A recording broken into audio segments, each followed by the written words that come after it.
Today, Horsepower tackles a performance budget build on one of GM's other 350 small blocks. This one came from a big old Buick, and they want to put the 70s factory performance to shame.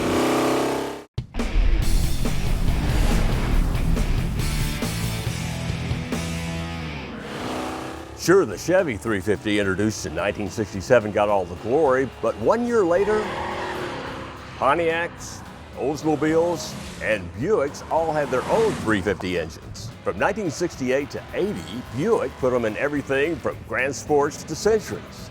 Compared to Chevy's 350, Buick's was lighter with more nickel in the block, had a smaller bore and a longer stroke, and other differences. We thought it might be time to build one of our own. First, just because it's not a Chevy, but mainly we want to see how much we can improve the mild factory performance while keeping it original looking and budget friendly. Used Buick 350s are plentiful and affordable, like the 1975 we bought from B&R Wrecking.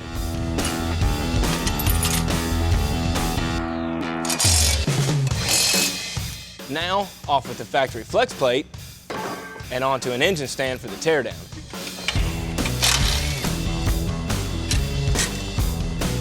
No rust, pretty normal carbon buildup. Unlike the Chevy, the Buick 350 locates the distributor up front at an angle. Also, unlike the Chevy, Buick used a shaft-mounted rocker setup for its stamped steel rocker arms. In addition to its extra width, the Buick 350 intake manifold has some serious weight to it, tipping the scales at 67 pounds. I think this thing will clean up at 30 thousandths easy. And a quick measurement tells us that the block hasn't already been bored 30 over. Here's another good sign. The rotating assembly now turns over easily with very little friction. Unlike other GM 350s, this one came with an external oil pump. And it's incorporated into the engine's aluminum timing cover. For some reason, the timing chain doesn't want to cooperate and come off. But that's nothing a good old cutoff wheel can't cure. After pulling the old camshaft out of its hole, now's a good time to stamp all the connecting rods to keep them organized. And with that done, the rest of the rotating assembly comes out. This valve spring compressor from Goodson sure saves a lot of time and makes the teardown go faster. The crankshaft needs some help from our Safety Clean Sonic Cleaner before it's ready for machining. Same goes for all the other parts we're going to reuse, which is quite a lot. We also got this piston pin fixture from Goodson to use with our shop's press. It's the safest way to remove the press fit pins holding our rods on the pistons. Now the rods can get blasted. And finally, it's bath time for the block. After that, we're ready for a little road trip.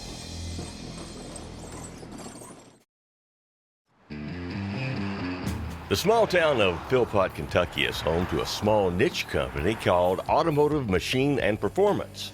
Mike Phillips opened the place in 1989. While he machines and builds all kinds of competitive engines for racers, Mike's become one of the country's few go-to guys for the classic Buick 455 and 350. Because everybody and their dog can do a Chevrolet or a Ford.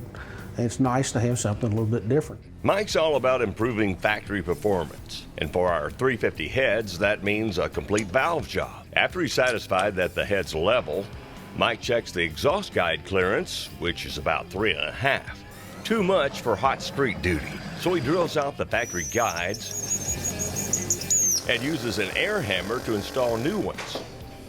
On the other side, he mills or spot faces each one so they're even and free of interference with the valve retainers. After chamfering and reaming, a follow-up check reveals an improved clearance of just under 2 thousandths. To burn unleaded fuel, you need hardened exhaust seats. And in our case, seats that match the larger PA Performance valves we'll use. And after tapping in the new hardened seats, Mike opens up the throat area before the traditional 3-angle cut. Minus new seats, he performs the same work on the intake side. Then takes the extra step of back cutting the valves to further improve flow. Both the 350 and 455 had less than perfect oiling. Here, the 3 middle oiling hose are getting enlarged just enough to safely improve flow. Same goes for the oil pickup passage that leads to the external oil pump. After cutting the main caps, they're line honing our block, especially necessary since we swapped from factory bolts to ARP studs. And as planned, the block cylinders are getting bored 30 over. Look at these cam bearings. A factory replacement next to Teflon-coated dual groove bearings from TA Performance. Installing the TA bearings will further enhance lubrication for the high-performance cam we plan to use. We are, of course, reusing the factory rods, first recutting, and after ARP bolts, resizing to match the stock crank Mike ground before polishing and balancing. You saw the teardown of our Buick 350 and hours of massaging at Mike Phillips' machine shop. He gave our stock heads a stage 1 port and polish job on the intake side. Now this is extremely important to Buick heads that were cast after the early 70s. That's when all the emission laws were going into effect and they were choking everything down. Our heads are from 1975. Our goal is the same as most other guys who take on a project like this. We want to improve on the factory's handiwork, make it more reliable, and naturally, give it more horsepower. Now, we also wanted to keep this thing budget-oriented. To do that, we went ahead and had our crankshaft reground and balanced. We're reusing the rods that we had reconditioned, and we're using a low-cost cast piston. Some of the other parts we're reusing, valve covers and oil pan. Some of the new parts we shelled out for are this performance cam, lifter kit, push rods, and timing set, all from Comp Cams, a new ATI balancer, and from TA Performance, a new aluminum intake manifold, rocker arms, oil pump pickup, and new timing cover and oil pump assembly. Blueprinted, already assembled. Now, a lot of guys will save a few bucks by reusing the original timing chain cover with a new oil pump rebuild kit. Now, we went with the new one because we've obviously had water pump issues, our oil pump is in rough shape, and this originally came with a rope seal. The new one is neoprene. We painted the block GM blue, which is period correct for 1975. The cam is up first. Our ported heads will complement this thumper hydraulic flat tappet, which is a fairly radical upgrade from stock. Main bearings are going in next. They came from a master rebuild kit we got from rpmmachine.com. Now, this kit also came with an original rope-style rear main seal, which is a pain to prep and almost guaranteed to leak. But good old John did some homework and discovered this Ford 460 big block rear main seal works just fine, and we're going to install it offset. As you saw at the machine shop, they ground and polished the stock crank, and now with it in place, we're installing a set of ARP studs, dropping on the middle and 2 end main caps, adding some ultra torque lube, and after torquing them down, we can use a gauge to check for thrust in play. At about 9 thousandths, we're good to go. Now with the caps back off, we can add silicone around the parting of the main cap. Then with side seals installed in the block, caps go on and we're finished with this part of the rotating assembly. These rings came pre-fit. Deburring is always a good idea, and Goodson makes that easy. Nothing really unique about this part of the build. The same old rules apply. Be generous with the lube, take your time, and be careful not to damage the journals or cylinder walls. Now, one of the upgrades we decided to go with on this motor was higher compression. Now, originally this came with a deep dish 8-to-1 compression, where we swapped over for a shallow dish that should put us right at 10-to-1. Now, here's a tip when torquing rod caps that's crucial to this particular motor. Most caps have a dowel that locate the cap with the rod. These, however, are flat and don't have one. Now, our side clearance is good, but that doesn't mean we're ready to go just yet. Now, without the dowel to locate the cap with the rod, we can actually get them off-centered, which is going to cause them to touch, create heat, and honestly rob us of horsepower. So I'm going to show you a free way to fix it. First, we need to see how much torque it takes to turn the assembly. 510 inch-pounds equals 42 foot-pounds of torque. Now we need to loosen all the caps, because we're starting over. With a standard feeler gauge, find the biggest one that'll fit in between the caps. Looks like 24 thousandths. Now put the same size gauge on the other side and retorque the caps. Do the same to the rest of them. Let's see what our torque wrench says. 365 inch-pounds. Well, that actually equals out to about 11.5 foot-pounds of torque we took off of our rotating assembly, and that is free horsepower. And that gets us closer to the top end and a dyno run. We're well on our way to building horsepower's first classic Buick 350. Well, now we're ready for this. Our stock iron heads ported, of course, but loaded with stainless steel valves that measure 1.920 inch on the intake, larger than stock, 1.550 inch on the exhaust side, held in place with a new set of comp valve springs. Using studs instead of head bolts might be overkill, but this way we know we won't have a problem later on. After torquing them down, the hydraulic flat tappet lifters can go in. Then push rods and stock replacement rocker arms. Now, how's this for a vast improvement? We painted our new aluminum intake manifold GM blue for an original look, but it's going to have a lot better than this original performance thanks to an improved runner design, CNC machine port matching, and it's a full 57 pounds lighter. All the extra flow should be good for more horsepower and even better fuel economy. Since the oiling holes were opened up, we're going to use a larger diameter pickup tube. The stock one was a 1/2 inch, this one is 5/8. Anytime you reuse the stock pan with a different pickup, it's important to check the clearance between the pickup and the pan. You'll need a straight edge of some sort and a tape measure. Clearance is between 1/4 and 3/8 of an inch. This 36-year-old piece of history is about to spin again, and stronger than before. With break-in oil for the flat tappets and some metalwork and paint for the old covers, it's ready for the original Quadrajet carb. Looking new again thanks to a Stage 3 build from the carb shop. It's been completely refurbished, dyno tested, recolored, and the linkage and hardware replated. We upgraded a stock distributor with a new ignition control module, plugs, and wires from Excel. And being our first Buick in here, new ceramic equal-length long tube headers from Doug's. And with the break-in cycle complete, it's time. First pull of the day. 289 horsepower. 334. That's some good torque. Yeah, it's good not torque bad. number. That's close to double the 155 it made in a Skylark. I think we can get another 11 out of it. 291, 339. Go put 2 degrees in it. Okay. Let's bump it up. 36 degrees. Brought us up to 299. How about 37 and a half?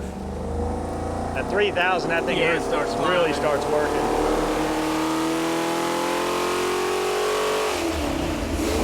There's your number. 351. 3 back-to-back runs at 303 within a half a horsepower. I'll take it all day. 351 foot-pounds. This is a moving old Buick. Yes, it is. Very cool. Some old lady's gonna blow her hair back. Let's look at the graph. Look how smooth the Yeah, graph that cleaned is. it up too. Yep. Good job, man. Man, nice. job. Sweet. So here's one for you Buick fans. An original looking small block with more power than a stock 455 made the same year. Sleep on that, Bowtie boys. No matter what brand you use, spark plugs all do the same job. They force an electrical arc, create combustion, and well, that's it. But could one plug make more horsepower, improve emissions, and fuel economy? We answered the first question last year when we tested several premium plugs in our shop. In fact, we matched up E3 spark plugs with a leading competitor in our dyno using a 383 small block for a power plant.